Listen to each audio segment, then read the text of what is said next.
Apéro débrief, game 2 des finales. Game 2. Comme 2-0. Et le score est de 2-0 tout à fait pour nos amis les Boston Celtics. Alex, comment ça va? Ça va bien, impeccable. On est quel jour? On est lundi. The best day of the week. Il y a un débrief pour le best day of the week. C'est quand même coolos. C'est quand même coolos. Et on se retrouve en famille en espérant que vous avez passé un bon week-end, que vous avez bien profité et que vous êtes peut-être pas fan de Dallas ou simple observateur. 2-0 pour nos amis les Celtics. Le concept reste le même. On est en pleine finale NBA, donc on débrief chaque jour en lendemain de match ce qui s'est passé. Ouais, voilà, c'est ça, exactement. Rentrer dans les On a détails. vu pas mal de changements par rapport au Game 1. On va en parler.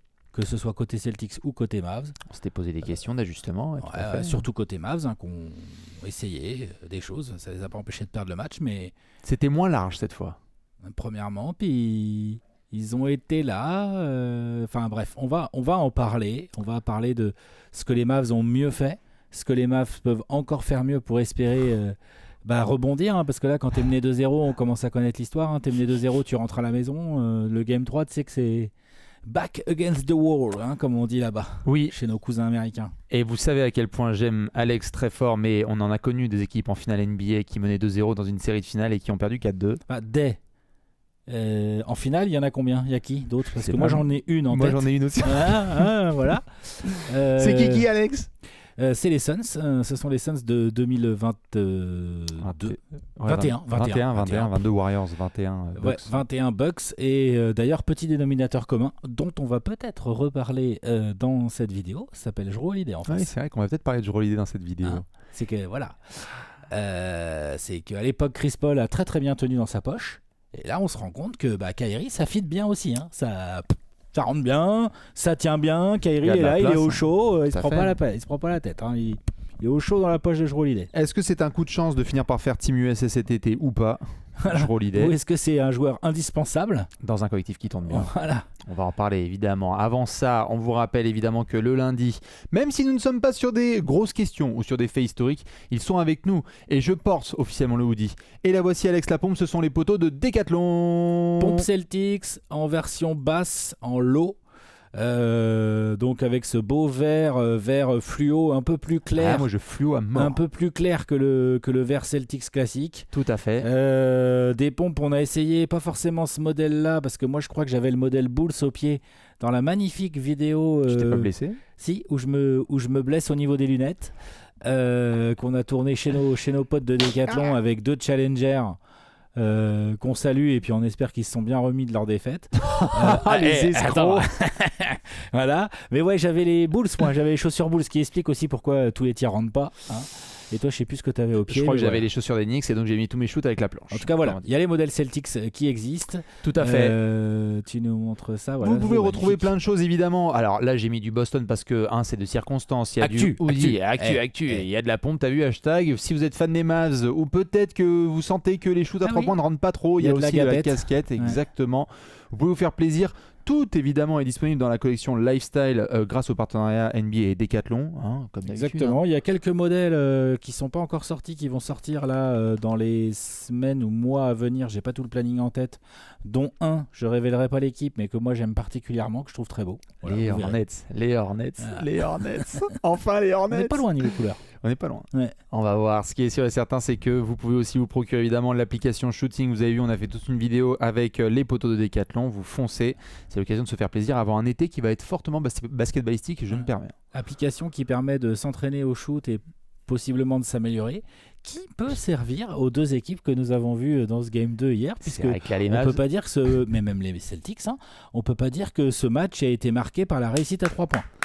Téléchargez-moi cette appli là, les Kyrie Irving et les Peyton Pritchard, même si c'est du milieu de terrain, ça rentre évidemment. Bref, vous pouvez retrouver tout ça évidemment dans la Descro sur les poteaux de Decathlon. Alex, on va faire dans l'ordre comme d'habitude évidemment. Je donne les informations principales avant de te lancer sur les plus gros moments de ce match. Victoire 105-98 avec un score qui est un peu moins large. Je vous remets évidemment sur le Game 1 le 107-89 qui était vraiment bien large, dominé par nos amis Celtics. On n'a pas eu de garbage là. Non, pas eu de garbage time, ça a même été tout serré. On a même eu un Derrick tout blanc qui nous a fait une belle action à la fin avec Jaylen Brown, on va en reparler. Alex, tu parlais de Jrue Holiday à l'instant. On a décerné un petit peu le trophée de joueur du match entre Jaylen Brown et Kristaps Porzingis sur le Game 1, sur le Game 2, il n'y a pas de débat. Non, il n'y a pas de débat, c'est pour Jrue Holiday. C'est le Jrue Holiday game. Au-delà même de la feuille de stats, qui effectivement est vraiment magnifique de la part de Jrue Holiday, je regarde à 25 points. Pardon, 26 points, 11 rebonds, 3 passes, 1 interception, 1 contre, 0 perte de balle, 11 sur 14 au tir. Enfin, vraiment du très très grand Jrue Holiday des deux côtés du terrain. Ouais. Je me moque un peu, mais il domine Kyrie Irving. Oh là, il est un peu moins sur Doncic, mais ça lui arrive d'être en premier rideau sur Doncic, mais c'est plutôt Jaylen Brown qui s'y colle. Ouais, il vient souvent aider à attraper aussi. Il vient aider à attraper et tout, mais on voit que Boston a continué dans le même type de stratégie qu'au Game 1, c'est-à-dire pas trop de prises à deux.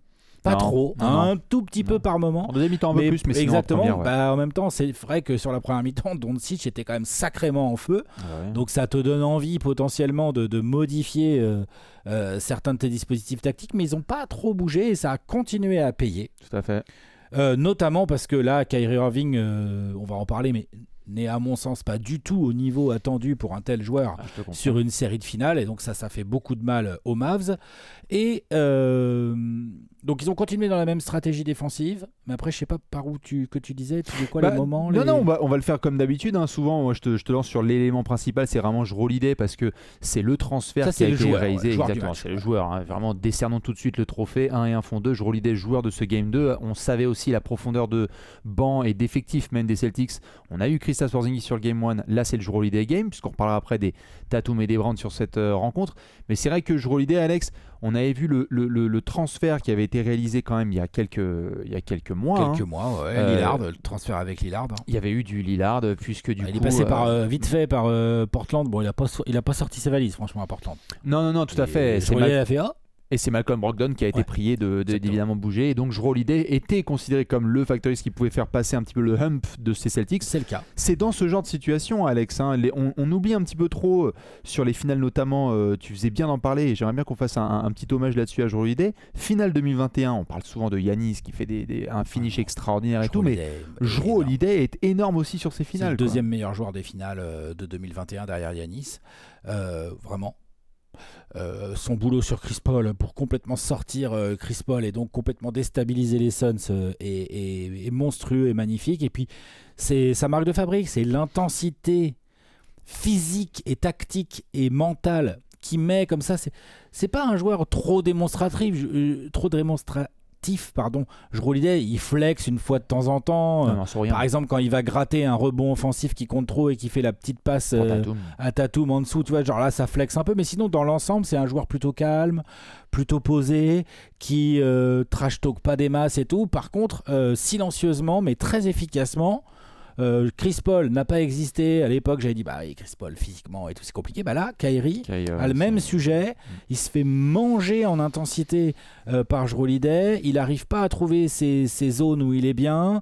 Il a un mal fou à exister en fait. Dans le Game 1, ça a vraiment été pas beau. Dans le Game 2, il y a eu quelques passages un peu meilleurs de Kyrie, mais c'est vraiment trop. Début. Ouais, voilà, mais c'est vraiment trop faiblard.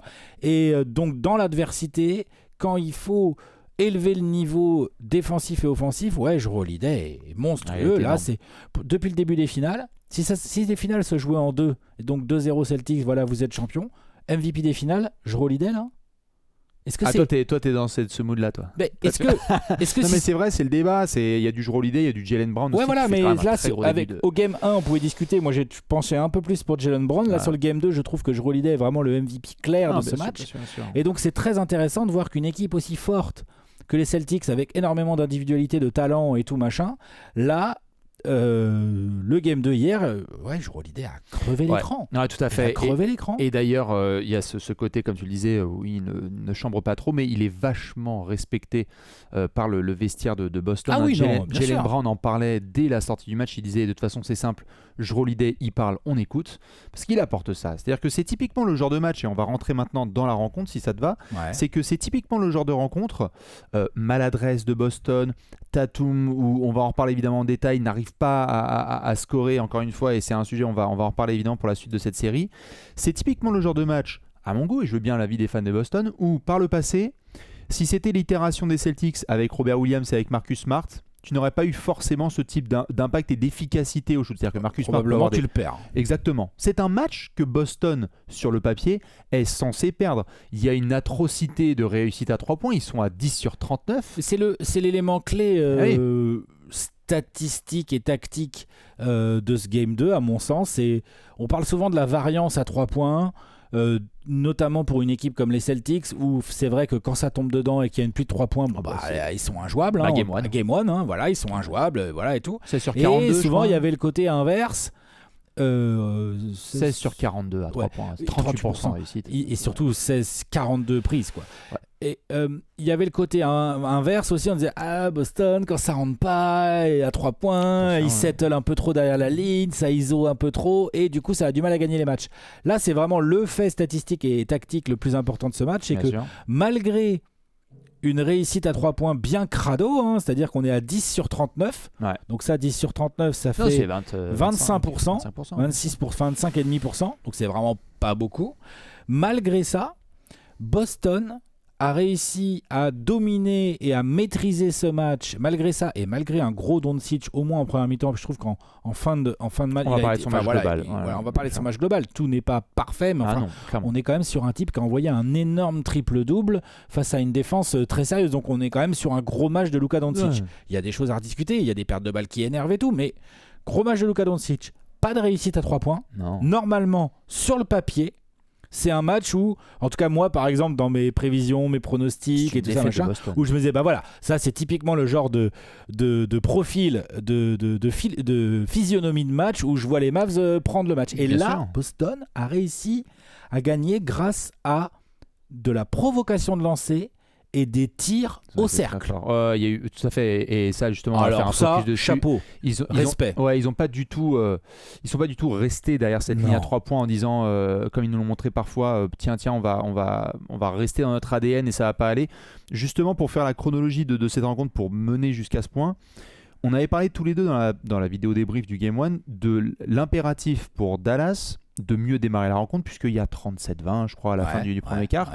L'objectif de Dallas il est rempli au premier quart-temps. Même à la mi-temps. Tu mènes 28-25 à la fin du premier quart-temps. Il y a 3. Il y a plus 3 pour Boston sur une fin qui aurait pu être meilleure, mais bon. Dallas mène à la fin du premier quart-temps, on leur avait demandé de mieux démarrer. Et Kyrie d'ailleurs démarre assez bien, je crois qu'il rentre 4 de ses 5 premiers shoots. Luka est chaud. Luka, tout à fait. Donc Dallas sur son début de rencontre, ça va, sachant qu'en face, les shoots ne rentrent absolument pas. Je crois que c'est Horford qui met le premier 3 points, mais sinon ils sont à 0 sur 7 ou 0 sur 8. Du quart. Ouais, exactement, mais sinon ça ne rentre pas. Ouais. Et donc sur le premier quart, juste pour remettre ce focus là, si évidemment j'ai vu que tu étais devant en direct, sur le premier quart, on souhaitait voir Dallas mieux entamer la rencontre. Ils ont coché cette case. Ce qui montre d'ailleurs que c'est un élément de potentielle victoire dans cette série. Tout à fait, ils étaient complètement dans le match, ils étaient dans le genre de rythme de match qu'ils avaient envie de jouer. À la Mavericks, avec un gros Luka Doncic, très bien défendu, mais l'autre pose des fade-away de fou malade, il est hyper inspiré sur les passes et tout. Enfin, je veux dire, il est un peu mieux à la passe, là. Il avait fait qu'une seule passe d'ess lors du Game 1, là il en a 11. Oui, pas de conneries. Puis évidemment, quand les coéquipiers commencent à foutre certains tirs proches de l'arceau, ça rentre mieux et tout. Et Boston n'arrive pas à rentrer des tirs à 3 points, même des tirs ouverts, parce que j'ai eu beaucoup de gens, Dallas défend bien. Moi, je pense que Dallas peut défendre mieux. Oui. Je pense surtout que Boston l'a raté du tir qui peuvent tomber dedans. Bien sûr. Du corner ouvert, du 45 ouvert, t'es d'accord ? Mais entre Tatum qui rentrait pas de tir mais qui n'a pas arrêté de driver et de kick out très intelligemment et donc de créer des décalages pour provoquer des tirs ouverts. Alors ça s'est pas toujours transformé en panier, on a bien vu, mais ça s'est aussi beaucoup transformé en faute des Mavericks et en petit panier. Jrue Holiday a mis 26 points. Combien il a de 3 points ? Il est qu'à 2 sur 4 à 3 points. Jrue Holiday a mis énormément de paniers, genre Boston. Spot, un arrière dans le dunker spot. C'est sûr que là, Jason Kidd et son staff sont en train de se dire merde, ça nous arrange pas du tout parce qu'en fait, t'as Porzingis et Horford qui naviguent au large et qui sont suivis par du Gafford ou du Lively ou du PJ Washington, ce qui fait qu'ils se retrouvent très souvent avec ou Kyrie ou Luka pour défendre le dunker spot. Et en fait, ce sont alors pas du tout des protecteurs de cercle, donc ça peut être un peu des interceptions, des trucs comme ça, mais dans l'ensemble, c'est très bien joué tactiquement de la part des Celtics. Donc ce qui veut dire que même quand leurs 3 points ne rentrent pas, ils trouvent des lancers. Ils les mettent, eux. Ah oui, ça, on va en reparler, bien sûr. Ils les mettent, voilà, parce que les Mavericks là-dessus, c'est scandaleux. Défaite de 7 points, on reviendra sur les lancers. Franchement, les équipes professionnelles qui shootent à 60% au lancer en finale NBA. Défaite de 7 points, t'as loupé 8 lancers. Bon, voilà. Voilà, après, c'est un peu. Oui, je vois. Non, mais je sais, le raccourci est un truc de ouf. Mais c'est exactement, t'as raison, c'est ça. Et là-dessus, c'est aussi le fruit d'une volonté tactique des Celtics. Il faut vraiment le saluer. On a beaucoup parlé de leur circulation de balles et de leur capacité à mettre des 3 points. Il y a aussi beaucoup d'intelligence de la part de Tatum, Brown, Derrick White ou des gars comme ça pour aller chercher des lignes de drive et en faire quelque chose d'intéressant. Le drive and kick des Celtics franchement, c'est magnifique. Ouais, et d'ailleurs, Dallas semble avoir, tu le précisais défensivement, on va en reparler, semble avoir un pas de retard. Enfin, vraiment très, très, très séduit moi, par cette capacité tout à fait de Boston à continuer à agresser, c'est-à-dire que les shoots à 3 points ne sont pas rentrés, mais c'est pourtant un match de Boston où quand ça rentre pas comme ça, ils continuent à artiller et tu peux te retrouver sur une soirée à 8 sur 50 à 3 points. Mais au lieu de ça, pour continuer sur la chronologie, tu as ce premier quart-temps donc, qui a l'avantage de Dallas. D'ailleurs, statistiquement, certains l'ont peut-être vu, je l'ai tweeté, Dallas sur ses playoffs, 9 matchs sur lesquels il mène à la fin du premier quart-temps, 8 victoires. Donc c'était typiquement le genre de situation dans laquelle Dallas commence à imposer son rythme, son tempo. Le Boston Garden n'est pas du tout en train de rugir, à la différence du Game 1 où c'était la fournaise au bout du premier quart. Et donc sur le deuxième quart-temps, là tu te dis, bon, Boston n'arrive toujours pas à quand même enclencher la deuxième en termes de run type Celtics, c'est-à-dire qu'on a quelques premiers shoots qui commencent à rentrer, mais sinon ça reste très compliqué. Tatum réussi à trouver quelques N1 et lignes de pénétration, mais on rentre pas de tir. Là, on commence à voir vraiment Jrue Holiday qui fait un gros boulot offensif parce qu'il sanctionne à l'arceau. Et donc là, formidable, tu fais bien le préciser, la pertinence tactique de ces Celtics qui disent oui, vous êtes peut-être grand, mais c'est pas qu'une question de taille. En fait, vos grands, ils vont devoir être au large. Ils vont devoir être au large. Et donc, du coup, on va essayer d'anéantir au maximum votre protection d'arceau. Et oui, désolé, mais des Jrue Holiday et des Derrick White, s'il faut aller au mastic proche de l'arceau pour finir efficacement, ils vont y aller. Et ça, moi, je t'avoue, je suis vachement séduit par ça côté Boston parce que c'était un des points qui représentait un point de potentielle faiblesse des Celtics. Ouais, tout à fait. Ils lisent vachement bien. Ils lisent très très bien, ils s'adaptent et puis comme ils ont des joueurs polyvalents et intelligents, ils trouvent des solutions. Et d'ailleurs, on l'a vu dans la continuité, donc tu as le deuxième quart qui est beaucoup plus dominé par Boston parce que Boston retrouve de la bonne efficacité défensive et Dallas a du mal à exister au scoring, notamment parce qu'ils n'arrivent pas trop à trouver les points de leurs intérieurs. Ce qui va changer dès le troisième quart où il va y avoir une relation Doncic-Gafford qui va être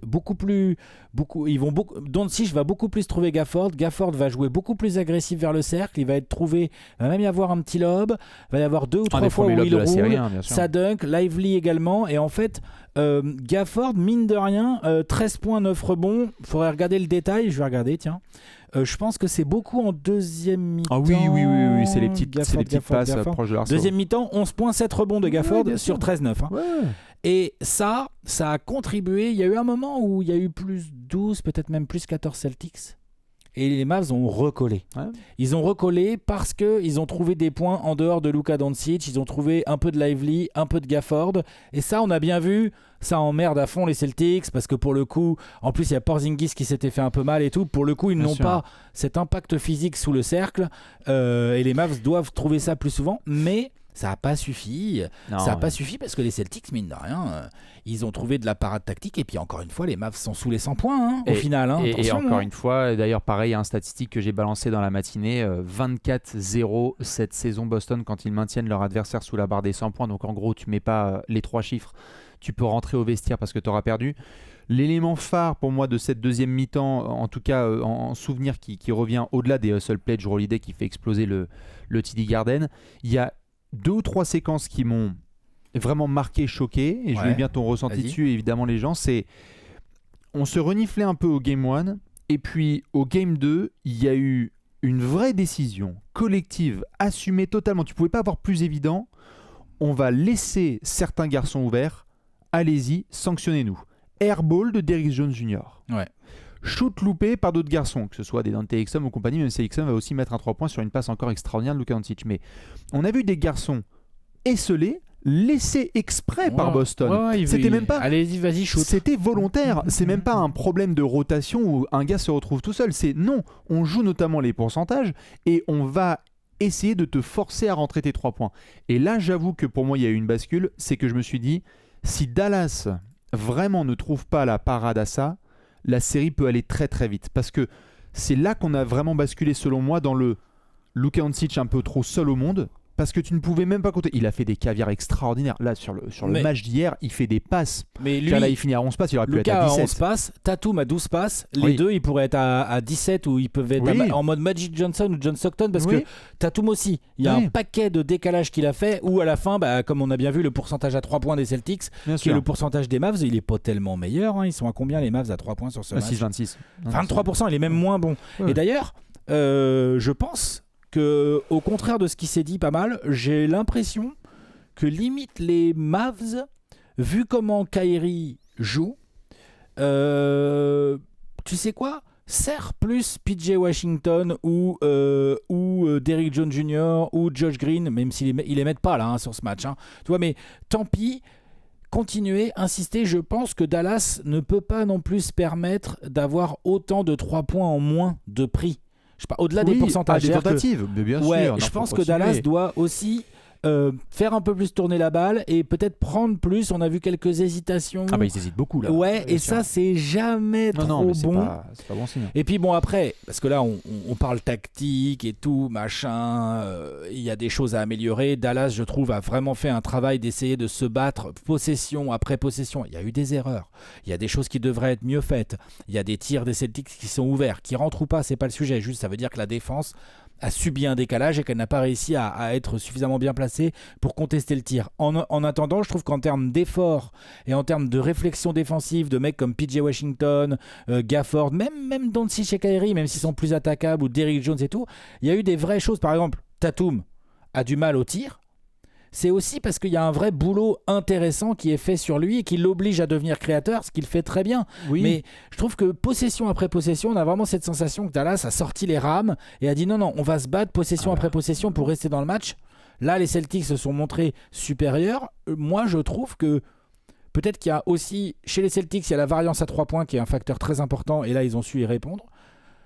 Chez les Mavs, il y a la variance Kyrie Irving. Alors, à un moment donné, là, va falloir dans un match comme ça. Oui, non, mais Kyrie n'y est pas. Là, vraiment, il est fautif. Kyrie n'y est pas tout à fait. Là, il a bien sûr. Pardon. Non, mais il est pas du tout au niveau. Il a 14 points de moyenne sur les 2 premiers matchs. Fautif. Les pourcentages n'y sont pas. Là, ils peuvent le gagner avec un Kyrie à 25 points, un Kyrie normal entre guillemets quoi. Pour le moment, tout à fait. Oui, bien sûr. Pour le moment, Kyrie sur la série, il est à 0 sur 8 à 3 points. Il n'y a eu que 2 lancers provoqués au total sur 2 matchs. Il n'y a pas eu les décages, même s'il y a eu quelques passes décisives, ça a été très compliqué. Donc du coup, on n'arrive pas. Il est vraiment il est dans un étau là. Vraiment, quand on voit le travail qui est fait de la part de Jrue Holiday, Derrick White et les garçons autour, ils veulent vachement le mettre dans des zones d'inconfort et d'incertitude. Alors, Kyrie offensivement, c'est quelque chose qui peut, de par son talent, selon moi, se débloquer assez facilement. Tout à fait, mais j'ai le sentiment que c'est quelque chose qui peut se débloququer. Je disais ça après le Game 1 déjà, au Game 2 j'étais déçu, vraiment. Et ce sont 2 matchs, et si ça se trouve, Kyrie va exploser sur le 3. C'est une variable qui, selon moi... C'est de la variance, mais ils en ont besoin. Là, tout à fait. Là, mais qui peut... Là où je suis plus inquiet à titre perso, je t'avoue, côté Dallas, c'est que autant offensivement, il y a des interrogations, et il faut que les copains viennent aider Luka, autant, je t'avoue que là, on a, et à raison, on a félicité les Celtics, et notamment Brown et Tatum, pour leur capacité de drive and kick. Alex, toi là, demain, tu prends le ballon, tu as soit Kyrie, soit Luka qui est là, et on va revenir si c'est physique, si c'est état d'esprit ou quoi que ce soit. Tu passes l'épaule, tu es dans la raquette de Dallas. Faut aussi dire les choses. C'est-à-dire que Luka... Ça, c'est pas une surprise. C'est un problème gigantesque. Ouais, mais ça a toujours été le cas. Kyrie Irving, c'est un joueur qui se fait passer. Alors, ça a toujours été ça. Enfin, il défend. Sur l'ensemble des playoffs, il a fait des efforts. On a loué Kyrie tous les deux sur le fait que, notamment Irving, bien sûr, il a fait des efforts sur ses playoffs et on disait putain, quand même, il y a eu des match-ups face à Shai Gilgeous-Alexander ou d'autres garçons sur lesquels il était vraiment hyper discipliné. Là, il y a eu des soucis de faute, donc du coup, il y a aussi des garçons côté Boston qui très intelligemment. Derrick White, à un moment, il y a une séquence qui va marquer où Kyrie a 4 fautes. Tatum dit non, donne la balle à Jaylen Brown. Il y a eu un écran de Derrick White sur le joueur de Jaylen Brown pour que Jaylen Brown passe et aille dans la raquette parce que Kyrie Irving ne va pas défendre. Il a 4 fautes et c'est compliqué. Mon souci, c'est que du coup, Dallas, si tu as autant de joueurs de Boston qui peuvent se permettre facilement d'aller dans la raquette, c'est un énorme problème parce que là, tu as perdu dans un match où Boston ne rentrait pas ses 3 points. Tatum n'a toujours pas eu de match sur lequel ça rentre un peu efficacement au tir. Donc, oui, Kyrie Irving doit progresser offensivement. Oui, Luka Doncic est un triple-double. Mais j'ai aussi envie de responsabiliser les garçons. Et tu l'as pointé du doigt tout à l'heure. Défensivement, le premier rideau de Dallas n'y est pas du tout. Non. Le nombre de drive and kick de Boston, c'est easy là. Beaucoup trop. Je suis d'accord, mais après, c'est aussi une affaire d'opportunité. C'est-à-dire que là, je suis d'accord avec toi, hein, le premier rideau, là, ça passe un peu trop facilement. Lucas, ça faut se le dire, trop vite dans la raquette. Il y a des énormes responsabilités, mais défensivement, là, c'est très très dur. Mais on reste sur un match où, en fait, le problème, c'est que c'est une histoire d'opportunité. C'est-à-dire que là, même avec des choses à améliorer dans leur défense, côté Mavs, moins se faire trouer au niveau du premier rideau, peut-être s'organiser différemment les rotations et mettre quelqu'un d'autre sur Jrue Holiday, histoire d'avoir un joueur plus grand dans le dunker spot.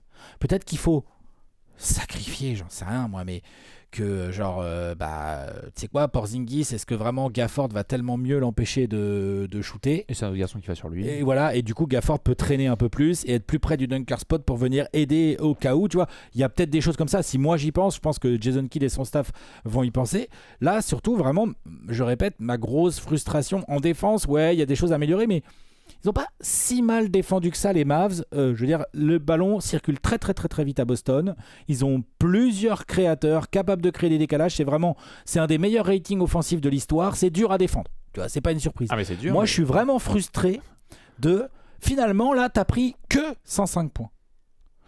Dallas. Parce que ça rentre pas en face. Parce que ça rentre pas, mais Dallas non plus, ça rentre pas, tu vois. Et le truc, c'est que dans ces matchs-là où ça ne rentre pas côté Celtics, je suis très frustré de l'attaque des Mavs et notamment, je répète, de Kyrie Irving parce que attends. Désolé, mais de toute façon, Dallas n'arrive pas à passer la barre des 100 points. On va donner tous les Luka est à 30 Luka a 32 points et toi t'es à 98 points au total. Mais bien sûr. Gafford est à 13, ce qui est correct. Combien il est Washington 17. Bon bah tu vois, genre, bien sûr. T'as 30 points du duo Gafford-Washington. Tu as 32 points de Luka Doncic et t'es même pas au-dessus des 100 points. Non mais bien sûr. Ah ça c'est un sujet. En fait ça vient vraiment un sujet. Tout à fait, c'est des deux côtés. Ce que je veux dire par là, c'est que souvent on essaie de prendre soit un biais offensif, soit un biais défensif, et il y a des vrais équilibres à trouver. C'est un équilibre. Et il y a une vraie préoccupation en effet offensive parce que là, ce qui ressort le plus, et on est aligné, c'est Luka Doncic est trop seul sur ce début de série de finale NBA contre Boston. Surtout sur ce game 2. Ça se voit sur ce game 2. Sur le game 1, il avait quand même envoyé de la sacrée patate encore une fois au scoring. Et le problème, c'est que là, la stat est tombée. Luka, c'est quoi que j'ai envoyé là ce matin ? Luka, il a 8 tirs à 3 points rentrés sur les 2 premiers matchs de finale NBA. Le reste des Dallas Mavericks en a 5. Faut que ça tombe. Le reste de la franchise, tout en cumulé, en a 5. Il n'y en a pas un qui a mis 2 tirs à 3 points. C'est que des joueurs qui ont mis un seul. Donc, Kyrie doit les mettre, c'est sûr et certain. Offensivement, on va essayer de trouver des choses. J'ai juste le sentiment que... On en parlait, tu sais, je crois, en débrief de Game 1, on a l'impression que c'est plus ce type de match-là où ça va être 105-98 que Dallas peut remporter. J'ai pas l'impression qu'un 127 à 125... c'est pour Boston ces matchs-là. Tout à fait. Celui-là, quand Boston, pour des raisons de défense un peu ajustée par moment, plus de Boston qui n'a pas de réussite, donc 2 bons facteurs pour les Mavs, ils peuvent pas se permettre de marquer aussi peu de points. Et Kyrie doit se faire violence là-dedans parce que sur ce match-là, factuellement, il est l'un des principaux fautifs, si ce n'est le principal fautif. C'est quoi ? C'est Josh Green qui doit mettre plus de points. Alors tu vois, doucement. Non, c'est Kyrie est tout en haut évidemment du podium. Et comment faire des finales à 15 points de moyenne ? Évidemment. Et avec des pourcentages pareils, parce que s'il était à 15 points à 100%, à la limite, pourquoi pas. Quand on a fait la preview, on a dit Jason Tatum, c'est le combienième joueur de la série. Là, on se dit attends. Kyrie, c'est le combienième meilleur arrière de la série là ? J'ai même envie d'aller encore plus loin tout à fait sur ce que tu dis. On a parlé de duel de backcourt. Ah bah dis donc là. Et là, hier soir, mesdames et messieurs, si vous cumulez Jrue Holiday et Derrick White, vous avez 44 points, 16 rebonds et 5 passes à des très bons pourcentages. 17 sur 29 là en gros, si je calcule bien de tête. Jrue Holiday et Derrick White. Donc on a bien dit là, je le fais à l'instant, 44 points, 16 rebonds et 5 passes. 48 points, les 2 meilleurs, 13 rebonds, 17 passes. Et alors les pourcentages, moins bons, forcément, vu que Kyrie n'y est pas. Ouais. Donc du coup, tu as la balance, on n'avait pas dit que c'était Tatum et Brown. On avait dit que c'était Tatum Brown versus plutôt en termes de production Kyrie Luka. Mais là, Kyrie ou Luka, ils se font tenir tête, notamment en termes de production, par Jrue Holiday d'Eric White. Ce qui est un énorme problème parce que du coup, même quand tu as un match inefficace de Tatum, parce qu'on va y venir, l'autre il a 6 sur 22 au tir, dont 1 sur 7 à 3 points, mais Boston s'en sort. Ouais. Ta marge d'erreur, elle est minuscule. Elle est minuscule pour Dallas. Et dans ce match-là, il y avait quelque chose à faire. Donc je pense qu'il y a beaucoup de regrets là côté Mavs. Il y a aussi des conclusions à tirer. Hein. Il y a des choses à modifier. Jason Kidd, on a vu, il a essayé de modifier un tout petit peu ses rotations. Il a utilisé Gafford Lively, on en avait parlé un tout petit peu différemment du Game 1. Je trouve que la deuxième mi-temps de Gafford est très intéressante et prometteuse et peut poser des problèmes aux Celtics. Ils se sont pas pris la mixtape Porzingis du Game 1. Ils ont un peu mieux contenu ça. Ils ont mieux contenu Porzingis. Ouais. Porzingis, en plus, en deuxième mi-temps, il s'est fait un peu mal. Oui. On va voir. Pour l'instant, il est annoncé là pour le Game 3. Hein, donc voilà. Mais clairement, il a fini le match un peu en boitillant. C'était un peu la merde. Oui, d'ailleurs, il a quasiment pas fini. Donc ouais, voilà. Enfin, il est sorti un moment, puis ça allait pas trop. Pour filer les infos pour les gens qui l'ont pas vu, il a dit qu'il allait mourir sur le terrain s'il le fallait. Et surtout, Mazzulla a dit il y a aucun sujet, il y a pas de souci, ça ira. Donc on va surveiller. Mais je suis sceptique. On a vu qu'il avait mal. Après, oui, je pense qu'ils ont eu peur aussi parce que c'est le mollet. S'il peut jouer. C'est l'autre, il a. Ouais, c'est le mollet. C'est ça pour ça qu'il vient de rater 4 semaines. Donc ils ont eu peur. Tant mieux s'il peut jouer, bien évidemment. Mais le coup du 100%, j'ai un peu de mal à y croire. Mais bon, on va bien voir. Vu comment il joue au Game 1, on va voir en effet ce que ça donne. Pour continuer un petit peu sur la suite de cette rencontre, on voit donc, on parlait de ce troisième quart-temps notamment avec moi ce qui m'a marqué, des shoots ouverts laissés aux Mavs avec fermer la fenêtre quoi. Derrick Jones Jr. c'est airball à 3 points, il y a des garçons qui étaient isolés, ça rentrait pas. Et donc du coup on arrive dans ce quatrième quart-temps où il y a eu aussi de plus en plus de passes qui sont devenues des ballons perdus de Luka Doncic, il faut le souligner. Il en a perdu. C'est-à-dire que Luka est extraordinaire au scoring. Non, mais il a trop perdu. Malgré toutes les couvertures qu'il y a, mais il y a 8 ballons perdus. Et donc dont la moitié qui sont largement évitables de chez. Tout à fait.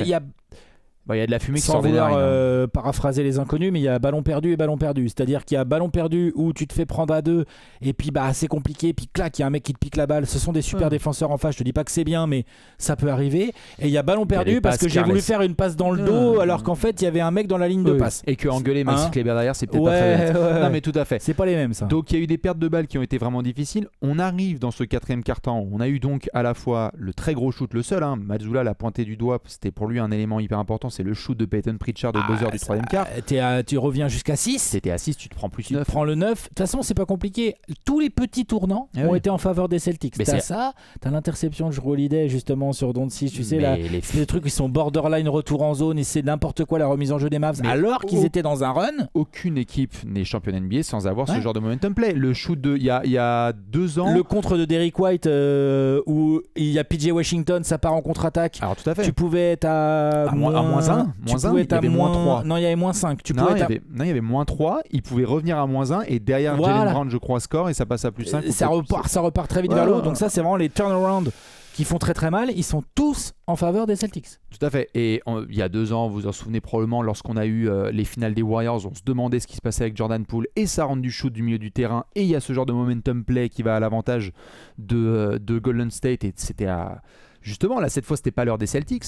Mais donc c'est vrai que quand on arrive dans ce quatrième quart, tu parlais là de cette action, on a Boston qui se fait peur, Boston qui laisse Dallas qui serre, qui joue dur, hein. Il joue dur, tout à fait. Hein. Et c'est des deux évidemment. T'as Dallas qui joue dur et en même temps, après avoir casé, il y a un plus 12 ou même plus 14, je crois, côté Boston. Ouais, ça monte à 12-14. Plier les goals, c'est parti, merci, au revoir. Non. Et t'as le comeback un petit peu de Dallas. T'as un gros N1 de Luka Doncic. Ils font le nécessaire. T'as du Gafford qui met des points. Gafford qui met des points, certains avec la faute aussi, si je dis pas de conneries. Ouais, les lancers, ça rentre pas. Wow. Donc 16 sur 24 sur la soirée, c'est assez compliqué. Combien il est Gafford au lancer ? 1 sur 4. Et Luka ? 4 sur 8. Alors, il n'a pas le droit, Luka. Et d'ailleurs, il l'a pointé du doigt. Il a été honnête. Il est arrivé en conférence de presse. Il a dit ballon perdu et lancé franc, c'est de ma faute. Il n'a pas le droit. Il n'a pas le droit, il le sait. C'est interdit. Je veux dire par là que Gafford soit 1 sur 4. Bon, ça fait chier, mais c'est dommage, mais c'est quelque part. Qui monte à 2 sur 4, tu vois, ça serait. Voilà, exactement. Non, mais c'est. On va appeler un chat un chat. Luka, c'est compliqué. Et donc, c'est vrai qu'il y a cette action de Derrick White avec Jalen Brown. Il y en a qui ont dit faute, pas faute sur PJ Washington. Le fait est que. Faute. Oui, il y a pouce dans le dos et c'est comme ça. Mais bon, t'es à Boston, c'est la vie. Et à Dallas, il y aura évidemment une bascule là-dessus. Mais exceptionnel hustle de la part de Jaylen Brown et Derek White. Les deux, ils lâchent pas le play. Tout à fait. Et ça, c'est vraiment un truc qui montre aussi à quel point Boston a la rage et l'envie d'aller jusqu'au bout et de ne pas laisser la malchance tourner de leur côté. C'est qu'ils ne lâchent pas les plays. C'est qu'on aurait pu avoir totalement sur ce genre d'action une sorte de allez, on give up et puis c'est parti, on va essayer de bien exécuter et faire un step back à 3 points. Non, ils y vont jusqu'au bout et ça mène d'ailleurs à Jaylen Brown qui score proche de l'arceau sur l'action suivante. Dans le Game 1, dans des proportions différentes, on en avait parlé quand on a fait le débrief, il y a un très gros écart de 28 ou 29 points, ça recolle jusqu'à 8 et là, boum, il y a un run de Boston derrière. Donc là, on est dans des proportions complètement différentes, mais on est sur une configuration qui peut ressembler, c'est-à-dire que Boston a creusé un vrai écart qui semblait solide, Dallas se bat, Dallas resserre, les petits stops qui vont bien, un petit coup de Luka Doncic, Gafford, clac clac, boum, hop, tout de suite t'es à 4-5 points et t'as on sait très bien que dans ces moments-là, une action peut faire changer le momentum complètement. Et ben les Celtics n'ont pas laissé faire. C'est ça. Et c'est donc, fort. Victoire 2-0 donc pour les Celtics qui l'emportent donc 105-98. Je vous remets quelques statistiques ici. On revoit le 6 sur 22 au tir de Jason Tatum. On va en reparler avec un très bon boulot à la distribution quand même pour JT. On a Jaylen Brown toujours bien polyvalent. Les points de Jrue Holiday, Derek White, il y a les 12 petits points de Porzingis. Même si ça ne rentre pas pour Sam Hauser qui était lui à 0 sur 5 à 3 points. C'était Peyton Pritchard qui était à 0 sur 5. Négatif que ce qu'on pourrait dire. Défensivement, ça rigole pas. Tout à fait. Après, il n'a pas mis les tirs, c'est clair. Et le banc, malheureusement, de Dallas, qui encore une fois, malgré un garbage time dans le Game 1 où Jaden Hardy s'était fait plaisir, là, t'as pas la contribution. C'est-à-dire que si tu fais le calcul, là, 1, 2, 3 sur 11, 12, 3 sur 12 au tir pour le banc, dont 1 sur 6 à 3 points. Après, t'as Maxi Kleber qui n'a rien rentré. Ah non, c'est... Qui l'a essayé très tôt dans le match. Ça n'a pas payé. Après, on voit bien ce qu'il veut. Il veut un mec, un intérieur capable d'écarter et de potentiellement rentrer les 3 points. Ce qui n'est pas le cas de Lively ou de Gafford. Et on voit bien ce qu'il veut essayer de faire. Le problème, c'est que là, manque de peau. Kleber, il met pas de tir. Donc, bien sûr. Compliqué. 2-0 pour Boston. Alors là, évidemment, on bascule puisque les 2 prochains matchs seront à Dallas. Si je ne dis pas de bêtises, mercredi et vendredi soir. Je peux regarder si tu veux. Je crois que le prochain c'est mercredi et ensuite c'est vendredi, c'est 48 heures plus tard. J'arrive sur un petit schedule. C'est ça, mercredi soir. La nuit de mercredi à jeudi et dans la nuit de vendredi à samedi. Exactement. 2h30 du mat à chaque fois. Nous serons à Dallas. Alors au bout de 2 matchs, il y a tout un tas de conclusions évidemment parce que certaines tendances se sont confirmées. On avait mis dans le débrief du Game 1, on avait mis un petit peu sur la table des éléments d'amélioration pour Dallas. On en a vu quelques-uns. Au-delà des intangibles, retour, public, il y a des calls qui vont dans ton sens parce que c'est pas la même. On connaît évidemment la NBA dans ce sens-là. C'est quoi les éléments sur lesquels il faut appuyer très très fort là, Alex, si on est dans le bureau de Jason Kidd, en sachant que tu n'as pas pris le Boston Game maladroit à 3 points? Moi, je vois... Il y en a plusieurs, mais je vois... D'un point de vue collectif, je pense que... J'étais assez fan du fait que Jason Kidd utilise Kleber tôt dans le match. Les tirs sont pas rentrés, mais je pense qu'il faut pousser plutôt dans ce sens-là. C'est-à-dire un joueur qui, sur le papier, est capable d'en faire tomber des shoots à 3 points. Il est grand et s'est shooté normalement, Kleber. C'est vrai. Donc, Derrick Jones Jr. ne doit pas se démotiver, doit continuer à les prendre. PJ Washington doit continuer à les prendre. En gros, et Kyrie doit insister également, mais si les Mavs ne vont peut-être pas prendre autant de 3 points que les Celtics, c'est un peu moins leur jeu, mais ils ne sont pas obligés d'en prendre de 12 ou 15 de moins. C'est beaucoup. Je pense que sur un malentendu, Dallas peut lui aussi faire un match à 35% à 3 points. Si c'est un match à 35% à 3 points mais que tu en as pris 28, c'est pas la même chose que si tu en as pris 38. Donc je pense qu'ils doivent insister dans ce sens-là. Deuxièmement, c'est con, il faut mettre les lancers. Absolument. Grande concentration, ils doivent insister là-dessus. Luka, il l'a dit en conférence, j'espère qu'il va joindre les actes à ses paroles. C'est important, ils vont en avoir probablement plus en plus vu qu'ils vont être à la maison. Donc c'est mes 2 grands points qui sont très axés sur le côté shooting offensif. Après en défense, moi j'ai trouvé les efforts pas dégueux, même si le résultat n'était pas toujours là parce que vraiment j'insiste, mais la circulation de balles de Boston elle est magnifique. Donc je mettrais plutôt en 3e point, je sais pas, il faut que Kidd et ou Luka prennent Kyrie Irving entre 4 yeux ou entre 6 yeux, mais désolé, je sais pas, aller bouffer un veggie ball ensemble à la veille du match, mais il faut ils ont besoin de plusieurs grands matchs de Kyrie Irving. Ils en ont besoin. Et c'est possible. C'est trop décevant son début de finale. Non, c'est sûr, c'est décevant. Là, pour le moment, il n'est pas du tout au niveau et on va voir ce que ça peut donner. Une série peut très très vite tourner. Hein. On a déjà vu des séries de playoffs. Bien sûr, mais le Game 3, là, c'est déjà un turnaround, puisqu'en fait, si tu vas être mené 3-0 ou tu vas revenir à 2-1, quoi. Donc c'est comptoir, là, c'est pas pareil. Bien sûr. Moi, je t'avoue que, évidemment, au-delà de Kyrie et de cette agressivité à 3 points sur laquelle je te suis, c'est-à-dire n'hésitez pas à envoyer. Il faut que voilà, que même dans la dynamique de cette série, pour le moment, on est sur une série où les deux matchs, même si les profils des deux rencontres étaient différents, Boston les a très très bien gérés. Il y a déjà 28 points d'écart en 2 matchs. Il devrait prendre plus de 3 points. Énorme. J'insiste encore une fois, Boston a mis 105 points en loupant des wagons de tir à 3 points. Ce n'est pas possible que Jaylen Brown, Jason Tatum et Derrick White rentrent aussi facilement dans la raquette. Ce n'est pas possible pour moi. Il y a beaucoup trop de drive and kick facile pour les Celtics. C'est tout à leur honneur. Très très bon travail de ces garçons-là pour continuer à appuyer là où il faut. Hein. Ils ont ciblé Luka et Kyrie de manière exceptionnelle là, sur le match précédent et même sur le début de la série. Donc il y a un moment aussi où il faut voir sur les rotations quoi faire. Peut-être que tu vas déplacer certains joueurs sur d'autres. Là, vraiment, il y a beaucoup de situations sur lesquelles on voit les Celtics demander des switches sur Kyrie et sur Luka Doncic pour les faire travailler. Et donc, une fois que l'épaule est dépassée, là, c'est le bordel parce que tu te retrouves à défendre quasiment en 4 contre 5. Donc, je vais surveiller de très très près le premier rideau défensif de Dallas parce que pour le moment, c'est beaucoup trop facile pour les Celtics. Et il y a un moment aussi où les garçons du banc, quelqu'un va devoir faire la différence. C'est-à-dire que là, pour le moment, c'est un 0 pointé, le banc de Dallas. Porzingis à lui seul fait mieux que tout le banc de Dallas réuni. On a eu quelques points de garbage de Jalen Harden sur Game 1, mais là, c'est pas possible. J'en sais rien. Kleber doit mettre des tirs. Et je sais que c'est peut-être... Josh Green peut apporter mieux. Et c'est peut-être la phrase la plus blasphématoire pour les fans des Mavs que je vais sortir et tu vas me donner ton avis, mais il y a eu un match remporté, qu'on le veuille ou non, par les Mavs à OKC avec le fameux carton de Tim Hardaway Jr. qui a rentré ses shoots parce que personne ne rentre ses shoots à 3 points. Et on sait que Tim Hardaway Jr. ça moi, fait j'aimerais mal, bien le voir rentrer. Mais moi, j'ai pas de problème à imaginer un Tim Hardaway Jr. qui rentre ses gros shoots, quoi. Moi, je suis d'accord. Quand tu vois les minutes de Josh Green ou de Exum, ça se discute de mettre un Tim Hardaway Jr.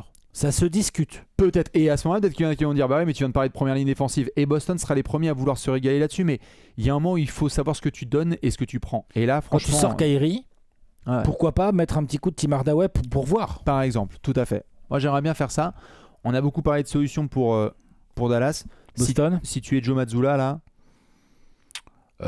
Si je suis Joe Mazzulla, je félicite mes gars. Bonne discipline, vraie bonne mentalité. Application parfaite du. Mon plan de jeu, je le change pas. Ça, c'est sûr. Et je me dis que les gars continuent à shooter à 3 points parce que si ça tombe dedans, on gagne. Ouais, c'est terminé. Donc, non, Boston, honnêtement, est en cruise control dans ces finales. Ils dominent de la tête et des épaules. Ce match-là, ils auraient pu le perdre, ils l'ont gagné. C'est toujours bon. Oui. Avec un Tatum vraiment inefficace au tir, assez efficace offensivement, grâce à ses passes d'ess et aux fautes qu'il a provoquées. Et qui a fait des beaux efforts défensifs aussi. Non, mais de toute façon, tout le monde défend bien. Là. Ouais, mais je veux dire, Tatum, dans l'ensemble des critiques qu'on fait, on doit mettre en avant, comme tu as dit, le playmaking et certains plays défensifs sur lesquels il se donne. Ouais, puis il vient aider au rebond et tout. Ouais. Donc non, si t'es Joe Mazzulla, tu te soucies de l'état de santé de Porzingis, tu réfléchis à quelle est ton autre solution de 6e homme si jamais Porzingis est en galère ou qu'il peut pas assumer des minutes comme tu aimerais. Oui. Mais en gros, sinon, t'es là, t'es en cruise control et t'as envie que tes gars ils restent concentrés, qu'ils défendent toujours aussi dur et tu te dis de toute façon, si les 3 points commencent à tomber, on va gagner. Tout à fait. J'ajouterais évidemment, comme on l'a souligné là tout à l'heure, qu'on va à Dallas. Du coup, ce sera ni la même ambiance, ni les mêmes calls, parce que c'est comme ça. Donc prépare-toi aussi, défensivement. À ce qu'il y ait des garçons là, personne n'est dans la pénalité. D'ailleurs, Boston, là, il y a le maximum, c'est 3 fautes. C'est Jrue Holiday. Attention. Tu sais, over-under, Alex. Jrue Holiday ou Derrick White qui vont prendre 2 fautes dans le premier carton à Dallas. Ouais, ou du Brown. du Tatum, voilà, etc. Non, mais ça peut être n'importe lequel. C'est sûr, ils vont aller chercher de Kyrie ou de Luka. Donc attention, restez dans la rencontre malgré les soucis de faute qu'il peut y avoir. Oui. Et je te suis totalement artillé à 3 points parce que Dallas va être agressif. Dallas va vouloir scorer fort, dur, à aller vraiment vers l'arceau pour eux aussi avoir leur propre drive and kick. Il faut que Boston tienne. Ils vont prendre. Tu sais, si t'es Boston, que tu vas prendre une vague de la part des Mavs. Je serais pas étonné que là au premier quart-temps, Dallas essaie de coller je sais pas, tu vois, un 30-18 ou une connerie comme ça. Ça peut être ça le message de Joe Mazzulla. Ça peut être les gars. Ils vont essayer de mettre une vague, mais en fait, c'est nous qui allons la mettre. Exactement. Et au final, on va les tuer dès le game 3. Et s'ils prennent le 3... c'est fini. Ami. À 3-0, on sait très bien. En tout cas, historiquement et statistiquement, c'est fini. Aucune équipe, on est d'accord, n'a gagné après avoir été mené 3-0. Que ce soit en finale ou ailleurs. Non, en finale ou ailleurs. Et d'ailleurs, élément dont on avait juste parlé un tout petit peu dans la preview de la série, si je dis pas de bêtises, mais il faudra que je retrouve la séquence. Ouais. J'ai l'impression que Mazzulla a l'air assez chaud pour se prendre 30, 40, 45 points de moyenne de Luka Doncic, mais à côté, c'est bien verrouillé quand même. Oui. C'est peut-être le plan de jeu qui va continuer. Il va continuer, certainement, surtout tant que les coéquipiers ne rendent pas plus de tirs. Vraiment, j'insiste, la vraie variable, c'est Kyrie, parce que lui, il a le talent, il a l'expérience et le talent pour, même bien défendu, que du coup, ça devienne un peu plus le casse-tête pour Boston, en mode « Ah merde, attends, parce que là, Luka, du coup, c'est chiant, parce que du coup, il arrive quand même, malgré notre couverture, il arrive à scorer quand même, il distribue. Bon, ok, Derrick Jones Jr. et PJ Washington, ça tombe pas trop dedans. Par contre, on a Kyrie qui est en train de chauffer, et du coup, tu te retrouves face à ce système offensif à deux têtes, qui, même pour une défense comme Boston, peut être vraiment problématique. Là, le truc, c'est qu'honnêtement... ils sont pas mis en danger par les ouvertures dont Kyrie dispose, et ça c'est pas bon. Donc non, bien sûr, ils vont continuer la même stratégie défensive, les Celtics, ça c'est sûr et certain. La question qui fait mal, et je vous la pose à vous et je la pose à Alex, la première, il y en a deux. La première, est-ce qu'on retourne à Boston? Oui. Non, je pense pas qu'il y aura un sweep. Je pense que Dallas va en prendre. Dallas va tout faire, tout mettre pour gagner le Game 3. Est-ce que ça va suffire? Mais ils ont montré là sur ce Game 2 qu'ils peuvent. Est-ce qu'ils vont? Est-ce qu'on retourne à Boston à 2-2? Je suis pas sûr. J'ai l'impression que... Je sais pas. Ou alors va vraiment falloir un gros Kyrie, mais... Moi, j'avoue que quand je voyais les Mavs faire beaucoup mieux à Boston, notamment parce que je pensais que Kyrie allait beaucoup plus assumer son statut et son rôle dans cette match-up. C'est pas l'unique fautif, mais c'est un gros fautif là quand même. Donc non, j'ai l'impression que ça revient à Boston à 3-1. Moi, j'ai l'impression que Boston a mis un gros coup de massue là. Là, ce match 2 là, il fait encore plus mal que le 1, je pense. Je pense qu'on va revenir à 2-2. Ah ouais? Ok. Bah écoute. En fait, ça serait un truc de ouf. C'est un truc de ouf. Tu as fait le premier pas en avant, qui était déjà de réduire la voilure entre le 1 et le 2. Parce que là, franchement, entre le 1 et ils se sont rapprochés. Il faut continuer. Il faut passer devant. J'ai trouvé que déjà de base, sur le 1, on peut discuter encore plein de fois sur ce Game 1 qui a été remporté largement, mais lorsque Dallas est revenu à -8, on peut reprendre des détails, mais ça aurait pu être -6, -5, -3, et puis après il y a eu des fautes des marchés, etc. Comme le match d'hier où à -3, -4, -5, il y avait moyen de recoller, de revenir à égal. Et donc je pense que, lié d'ailleurs à notre pronostic d'avant-série, je pense que cette série est loin d'être terminée, et qu'on va retourner à Boston à 2-2, et qu'on n'est pas près de nos surprises. Je pense. On n'est pas au bout de nos surprises. Ouais, peut-être. Pas au bout de nos surprises, tout à fait.